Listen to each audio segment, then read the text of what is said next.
بسم اللہ الرحمن الرحیم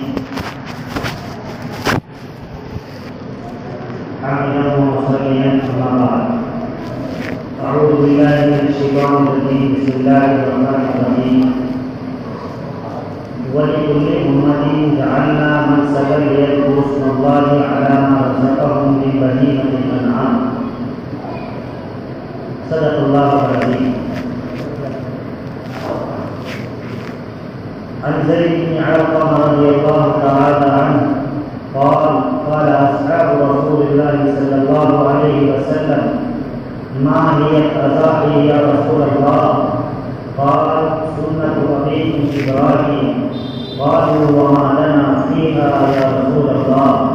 قال لكل شعر حسنة أو كما قال عليه الصلاة والسلام. ادھر بولا کہ بیٹا آج میں نے خواب دیکھا ہے. ادھر بولا کہ بیٹا آج میں نے خواب دیکھا ہے. کتاب زندگی کا ایک نرالا باب دیکھا ہے. یہ دیکھا ہے کہ میں خود آپ تجھ کو ذبح کرتا ہوں. خدا کے نام پر تیرے لہو سے ہاتھ بھرتا ہوں. میرے مقدم بزرگوں عزیز بھائیوں، یہ ذوالقعدہ کا مہینہ چلا. آج 27 تاریخ ہے اردو کی. 3 دن کے بعد عید الاضحیٰ کا مہینہ شروع ہو جائے گا، یعنی پیر کو 1 تاریخ ہوگی. عید الاضحیٰ کا مہینہ عید الاضحیٰ یا بقرعید قریب ہے. بقرعید کی آمد ہے. یہ مہینہ بڑا متبادر، بڑا فضیلت والا مہینہ ہے. آج اسی مہینے کے تعلق سے اور اس مہینے میں جو قربانی کی جاتی ہے اس کا پس منظر کیا ہے، کیوں ہم قربانی کرتے ہیں اور اس مہینے کی کیا فضیلت ہے، آج کے بیان میں یہی باتیں ہوں گی. اگلے ہفتے انشاءاللہ قربانی کے تعلق سے جو ضروری مسائل ہیں ان سب کو ہم سنیں گے. اللہ کے رسول صلی اللہ علیہ وسلم نے اس مہینے کی بڑی فضیلت حدیث پاک میں ارشاد فرمائی. اللہ کے رسول صلی اللہ علیہ وسلم نے اپنے صحابہ سے فرمایا کہ اللہ اور اس کے رسول کو قربانی کے ان 10 دنوں میں کیا جانے والے عمل سے بہتر کوئی بھی عمل نہیں ہے.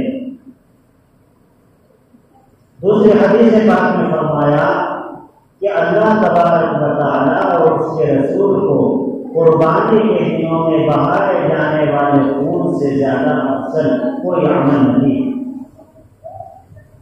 تیسری حدیث میں فرمایا کہ اللہ اور اس کے رسول کے نزدیک ان 10 دنوں کی اتنی فضیلت ہے کہ اگر آدمی 1 روزہ رکھے گا تو اسے 1 سال کے روزوں کا ثواب ہے، اور جو اس کی راتوں میں جاگے گا اسے شب قدر میں جاگنے کے برابر ثواب. تیسری حدیث میں چوتھی حدیث میں فرمایا کہ اللہ تعالیٰ کے نزدیک 90 تاریخ یعنی 90 ذی الحجہ یا جسے عرفہ بھی کہہ سکتے ہیں آپ، اس دن کا روزہ رکھنے سے آدمی کے 1 سال پہلے اور 1 سال بعد کے گناہ معاف، یعنی 2 سال کے گناہ معاف. یہ اتنی ساری فضیلتیں حدیث پاک میں اللہ کے رسول صلی اللہ علیہ وسلم نے اس مہینے کے تعلق سے ارشاد فرمائی. ہم اور تم کیا اندازہ لگائیں، صحابہ دین کی قدر و قیمت کو اور اس کی اہمیت کو جانتے. ان کے نزدیک دین کی ایک بات کا وزن دنیا اور دنیا کی چیزوں سے کہیں زیادہ ہوگا. اس لیے ہمیں چاہیے کہ اس آنے والے مہینے کا استقبال کریں اس آنے والے مہینے کی قدر کریں اور اس مہینے کے اندر جو عمل اللہ اور اس کے رسول نے ہمیں بتلائے ہیں ان کو کرنے کی کوشش کریں، کیونکہ ایک ہفتہ لمبا عرصہ گزر جاتا ہے، جو باتیں ضروری ہیں وہ بتاتا ضرور چلے گا۔ اللہ کے رسول صلی اللہ علیہ وسلم نے اس مہینے کی فضیلت ہی کے تعلق سے ایک بات یہ ارشاد فرمائی کہ جب ذی الحجہ کا چاند نظر آ جائے اس دن کے بعد سے وہ لوگ جو قربانی کرتے ہوں وہ بھی ان کے لیے تو زیادہ افضل ہے، اور جن لوگوں کا قربانی کرنے کا ارادہ نہ ہو ان لوگوں کے لیے بھی بہتر ہے کہ وہ بال اور ناخن وغیرہ نہ کٹوائیں، ان کے لیے بھی یہ مستحب عمل ہے، فرض اور واجب کو نہیں۔ ہاں اگر بات ایسے ہوں کہ ناخن اور بالوں کو 40 دن سے زیادہ ہو گئے ہوں تو ان کا کاٹنا اور کٹوانا ان دنوں میں بھی لازم اور ضروری ہے۔ یہ ہوئی اس مہینے کی مختصر فضیلتیں جو آپ نے اپنے کانوں سے سماعت فرمائی۔ اب یہ اس مہینے میں ایک بہت بڑا عمل ہے قربانی کا عمل۔ یہ عمل عید کی نماز کے بعد ادا کیا جائے۔ وہ جگہ جہاں پر جمعے کی نماز نہیں ہے وہاں لوگ صبح شادی کے بعد بھی قربانی کر سکتے ہیں۔ اللہ نے مسلمانوں کو 2 تہوار عطا فرمائے۔ یہ پہلے بھی بتایا تھا کہ یہ 2 تہوار اللہ اور اس کے رسول نے اس صدقے میں عطا فرمائے۔ اللہ کے رسول صلی اللہ علیہ وسلم جب مدینہ المنورہ ہجرت کر کے آئے تو اللہ کے رسول صلی اللہ علیہ وسلم نے یہودیوں کو دیکھا کہ وہ ان دنوں کے اندر ناچ گانے تماشے کھیل کود کرتے ہیں، تو اللہ کے رسول صلی اللہ علیہ وسلم نے فرمایا تم ان 2 دنوں کو کیوں مناتے ہیں؟ فرمایا ہمارے آباء و اجداد سے یہ وراثت میں ملے ہیں، جس طرح ہمارے آباء و اجداد ان 2 دنوں کو مناتے تھے اسی طرح ہم بھی مناتے ہیں۔ تو اللہ کے رسول صلی اللہ علیہ وسلم نے فرمایا فَأَبْدَلَهُمُ اللَّهُ يَوْمًا، اللہ تبارک و تعالیٰ نے آج کے بعد سے ان کے 2 دنوں کے بدلے میں تمہیں 2 دن عطا فرمائے، اور وہ 2 دن 2 تہواروں کی شکل میں عطا فرمائے۔ ان میں سے ایک عید الفطر تھا اور دوسرا اب عید الاضحیٰ ہے جو آ رہا۔ یہ عید الاضحیٰ یعنی قربانی کی خوشی، اضحیہ کی خوشی، اضحیہ کے معنی قربانی کے آتے ہیں اور اضحیٰ کے معنی میں قربانی کے آتے ہیں، تو اس کا مطلب ہوتا ہے قربانی کی خوشی۔ یعنی یہ قربانی کی خوشی ہم کیوں مناتے ہیں؟ میرے بھائی اور بزرگوں ایک بات یاد رکھیں، زمانہ جاہلیت میں طرح کی رسمیں تھی، بچیوں کو زندہ درگور کرنا، کہیں پانی اور نہروں اور ندیوں کی بھیٹ اپنی بچیوں کو چڑھا دینا، دیوی دیوتاؤں کے نام پر بیٹیوں کو جانوروں کو قربان کر دینا، یہ ساری بری رسمیں تھی۔ اللہ کے رسول صلی اللہ علیہ وسلم نے آ کر ان ساری بری رسموں کو ختم فرمایا۔ ایسا نہیں ہے کہ قربانی یہ اسی امت کو ملی ہے، پہلے زمانے سے حضرت آدم سے لے کر آج تک یہ سلسلہ جو کا تو چلا آ رہا ہے۔ قربانی آج بھی برابر چلتی آ رہی ہے۔ اللہ نے فرمایا کہ سب سے پہلے قربانی حابل اور قابل نے کی، إِذْ قَرَّبَا قُرْبَانًا فَتُقُبِّلَ مِنْ أَحَدِهِمَا وَلَمْ يُتَقَبَّلْ مِنَ الْآخَرِ، 2 بہنوں نے قربانی کی، اللہ نے ان میں سے ایک کی قبول فرما لی اور دوسری کی رد فرما لی۔ حابل اور قابل کے بعد پھر یہ سلسلہ چلتا رہا۔ حضرت داؤد علیہ السلام کے بارے میں آتا ہے کہ انہوں نے اللہ کی راہ میں ہزاروں کروڑوں بھیڑے اور بیل اللہ کی راہ میں سبا دی۔ یہ قربانی کا سلسلہ برابر چلا آ رہا ہے۔ اللہ نے قرآن پاک میں اس کا نقشہ امت کو سمجھانے کے لیے اس طرح کھینچا ہے، وَلِكُلِّ أُمَّةٍ جَعَلْنَا مَنسَكًا لِيَذْكُرُوا اسْمَ اللَّهِ عَلَىٰ مَا رَزَقَهُم مِّن بَهِيمَةِ الْأَنْعَامِ، اور ہم نے ہر امت کے لیے منسک یعنی قربانی عطا فرمائی۔ ہر امت کے لوگوں کو چاہیے یذکروا اسم اللہ علی ما رزقهم من بہیمۃ الانعام کہ اللہ نے انہیں جو جانور عطا فرمائے ہیں ان کو اللہ کی راہ میں نام لے کر ذبح کریں۔ یہ اللہ نے ہر امت کے لیے پیغام دیا ہے۔ اس کے لیے میرے بھائیوں میں بتا رہا ہوں کہ ساری امتوں نے قربانی دی، ہر نبی کے دور میں لوگ قربانی دیتے آ رہے ہیں، مگر حضرت ابراہیم علیہ السلام اور حضرت اسماعیل علیہ السلام کی قربانی کو اللہ نے جو فوقیت، جو بلندی، جو ترقی، جو عزت بخشی، وہ کسی قربانی کو آج تک حاصل نہیں ہوئی۔ اسی قربانی کی یادگار میں امت محمد علی نبینا علیہ الصلوۃ والتسلیم کو یہ حکم دیا گیا اور امت کو حکم دیا گیا کہ حضرت ابراہیم علیہ السلام کی سنت کو آنے والے لوگ، قیامت تک آنے والے لوگ اس سنت کو سیدھا کریں گے، انہیں کیا ملے گا؟ میں نے فرمایا تھا حدیث پاک میں پہلے کہ انہیں کیا ملے گا قربانی کے بدلے میں؟ ہر بار کے بدلے ایک نیکی۔ اللہ کے رسول سے صحابہ نے پوچھا، اللہ کے رسول یہ قربانی ہم کیوں کرتے ہیں؟ ہمیں کیا فائدہ ملتا ہے؟ فرمایا ما هي الاضاحی یا رسول اللہ؟ فرمایا قال سنت ابیکم ابراہیم، یہ تمہارے باپ ابراہیم کی سنت ہے، ہمیں کیا ملے گا؟ فرمایا ہر بار کے بدلے ایک نیکی۔ فرمایا خون بھی ہوتی ہے اس کے اوپر بیڑ کے، اس کے بدلے کیا ملے گا؟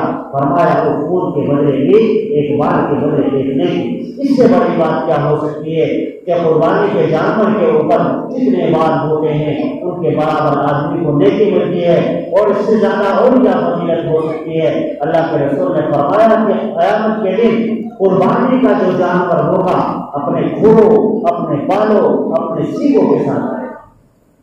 کتنے بڑی احساس کی بات ہے۔ اور فرمایا سمعوا ضحایاکم فإنها على الصراط مطایاکم، کہ موٹے موٹے فردا جانوروں کی قربانی کرو، یا قیامت کے دن تمہیں کوئی صراط کا کام آئے۔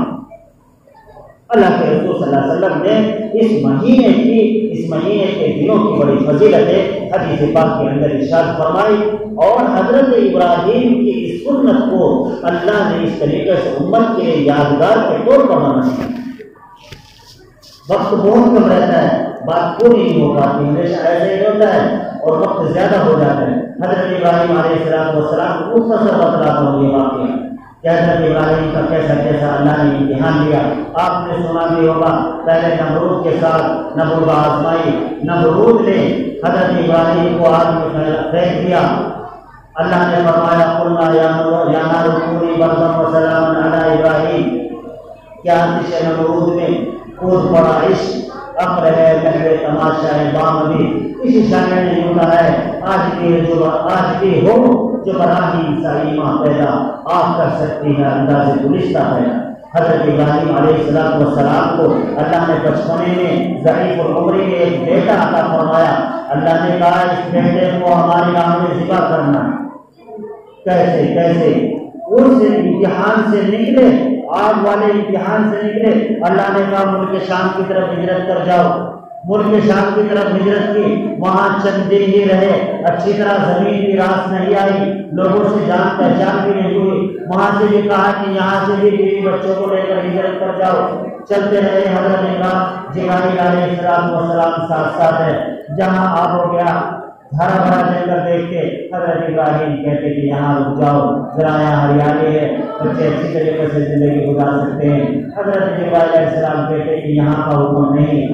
آگے چلتے رہے، آخر ایسی جگہ جہاں نہ جنگل ہے، جہاں نہ پیڑ ہے، جہاں نہ پانی ہے، پتھریلی زمین ہے، دور دور تک کوئی مکان نہیں۔ اللہ نے قرآن پاک میں کیا نقشہ کھینچا ہے، إذ قال إبراهيم رب اجعل هذا بلدا آمنا وارزق أهله من الثمرات من آمن منهم بالله واليوم الآخر۔ پورا سورہ اسی کے ذکر سے لبریز ہے۔ پھر کچھ دن وہاں رہے، کچھ دن بھی نہیں، تھوڑی دیر کے بعد حضرت ابراہیم کو حکم دیتے ہیں حضرت جبرائیل علیہ السلام، بیٹے اور بچے کو یہیں چھوڑ دو، تم چلو میرے ساتھ۔ ایسا منظر، بیوی نے فوراً دامن پکڑ دیا، کس کے بلبوتے پر چھوڑ کر جا رہے ہو؟ کوئی سہارا نہیں ہے، نہ کھانے کا، نہ رہنے کا، نہ بیٹھنے کا، جنگل چاروں طرف سنسان ہے۔ حضرت ابراہیم نے کہا کہ اللہ کا حکم یہی ہے۔ بیوی بھی حضرت حاجرہ تھی، فوراً سمجھ گئی، فوراً دامن چھوڑ دیا، کہا کہ جس اللہ نے آپ کو آگ سے بچایا وہ ہمیں یہاں ضائع نہیں کرے گا۔ چنانچہ حضرت ابراہیم علیہ السلام کے ساتھ چل گئی، دیکھتے جا رہے ہیں پیچھے مڑ کر۔ جب اوجل ہو گئے تو حضرت ابراہیم علیہ السلام نے ایک دعا مانگی۔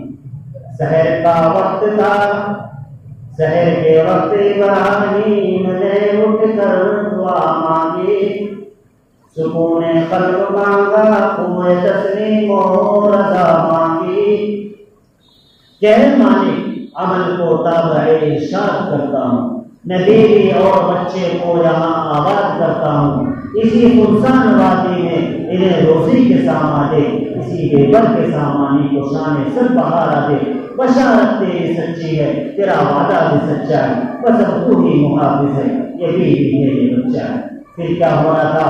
وہاں سے چلے، کچھ دن کے بعد پھر انہوں نے جاؤ وہیں واپس جاؤ اور اس بیٹے کو ہمارے نام پر ذبح کرو۔ قرآن نے اس کا بھی نقشہ بھیجا ہے، یا بنی انی ارا فی المنام انی اذبحک فانظر ماذا تری۔ حضرت ابراہیم نے آواز لگائی، بیٹے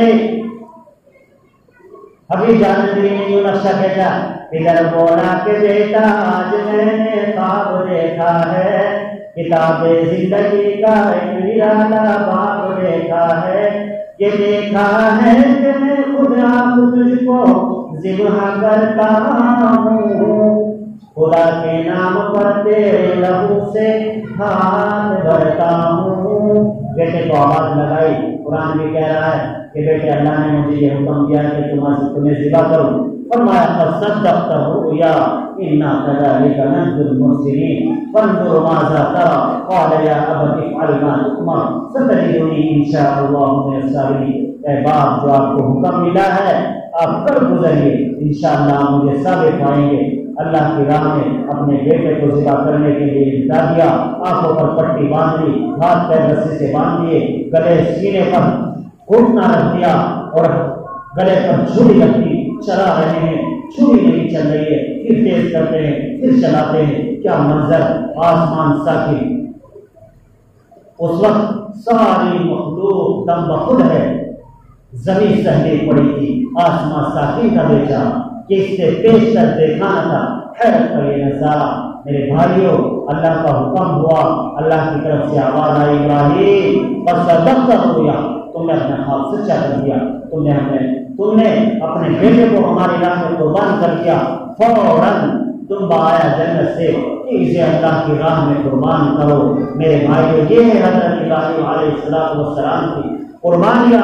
ایک سال کے اندر اللہ ہم سے مانگتا ہے کہ اپنی جان کو، مال کو اللہ کی راہ میں لگا دو، جان بھی اللہ کی، مال بھی اللہ کا۔ لن ينال الله لحومها ولا دماؤها ولكن يناله التقوى منكم۔ اللہ کو نہ تمہارے گوشت کی ضرورت، نہ تمہارے گوشت کی ضرورت، اللہ تو تمہارے دلوں کا تقوی دیکھنا چاہتا ہے، تم اللہ سے کتنا خوف کرتے ہو، اللہ سے کتنی محبت کرتے ہو، اللہ کے کتنے مخلص بنتے ہو۔ اس لیے عید الاضحیٰ کا زمانہ آ رہا ہے، قریب آ رہا ہے، آج 27 تاریخ ہے، 3 دن بعد تقریباً پیر کو پہلی تاریخ ہوگی۔ چاند دیکھنے کا اہتمام کرے اور زیادہ سے زیادہ قربانی کا اہتمام کرے۔ یہ حکومت ہے، ان کے فیصلے تو آتے رہتے ہیں، اللہ نے کرا انشاءاللہ خیر و عافیت کے ساتھ یہ قربانی کا ایام گزر جائیں گے۔ ہم دعا بھی کریں گے اللہ آسانی سے ہمارے اس تہوار کو خیر و عافیت کے ساتھ پورا فرما دے۔ اس وقت جو باتیں کہی ہیں اللہ ان پر مجھے بھی اور آپ کو بھی عمل کی توفیق نصیب فرمائے۔ بس درخواست یہ ہے کہ پہلے آئیں گے تو اور زیادہ بات معلوم ہوگی، وقت پر آئیں گے تو کم باتیں معلوم ہوگی۔ اگلے ہفتے انشاءاللہ قربانی کے جو ضروری مسائل ہیں وہ بتلاؤں گا، تو جلد آنے کی کوشش کریں۔ اللہ عمل کی توفیق نصیب فرمائے۔